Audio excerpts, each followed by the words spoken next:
Hey everybody, it's Christine, and I have a question for you, a confronting question. Are you an addict? Are you addicted to results and to outcome?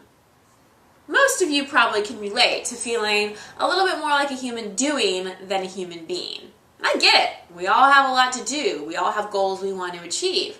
But when we're so fixated on the outcome, sometimes we miss out on precious moments that could actually be very fulfilling to our soul and not just our ego. So I'm inspired to share about this with you today because someone that I know recently emailed me a story about a recent trip he took to Miami. And he was running on the beach in the morning and he noticed that all these older gentlemen were fishing.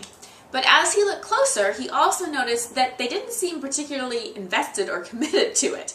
Their lines really weren't out that deep. They didn't have any fishing gear, no buckets, no cleaning utensils. They weren't really paying attention to the line or the waves or anything. And finally, out of curiosity, he walked up to one of the gentlemen and he said, "What exactly are you fishing for here?" And the gentleman said, "Oh, we're not really fishing for anything. We don't care if we catch anything. This just gets us out of the house and we really enjoy the moment and the sunrise."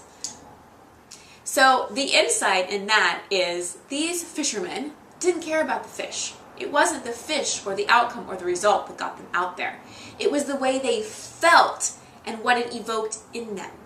And you see, this is really, really important to keep in mind because many of us spend the majority of our time on outcome-based activities. We do things to get things. We focus on the what rather than the why. And how we really attract what's most aligned and how we feel most fulfilled is when we do things based on desire, based on just the way they make us feel. And when we're so addicted to the result, oftentimes we miss out on how we're actually feeling inside through the process, and we don't enjoy the process. Take the example of working out and going to the gym. How many of you do it because you want an end result? You know, you want to lose weight or whatever it may be. And as you're in your spin class, you're going, "Oh, how much time do I have left?" Or as you're slogging along on that elliptical, you're just hoping that it's over soon. You're not enjoying it at all. How would it be different if you were talking to yourself like, "Oh man, like I love how strong I feel. I love how much I'm sweating and detoxifying." You were actually in the moment and enjoying the process. So I have an experiment for you. I want you to track how much time you spend per day only on outcome-based activities where you're just going through the motions, doing something to get it done, versus how much time you're spending actually doing things based on your desire, just for the sake of doing them, just because you enjoy them. I have a sneaky suspicion that your outcome-based activities are going to be at a lot higher percentage. And my encouragement to you today is to bump up how much time you spend on desire-based activities, things you're doing just because you enjoy them. Now, there is the hybrid, like the example I gave you of the gym.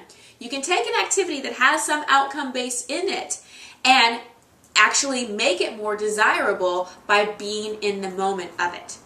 So if you're only thinking about getting done with your workout while you're in the workout, you're not enjoying the process.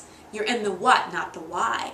But if you're in the moment and you're tuning into how you're feeling and acknowledging yourself and feeling every muscle of your body and your strength and the gratitude you have for being able to go to the gym, you're going to enjoy the process a whole lot more.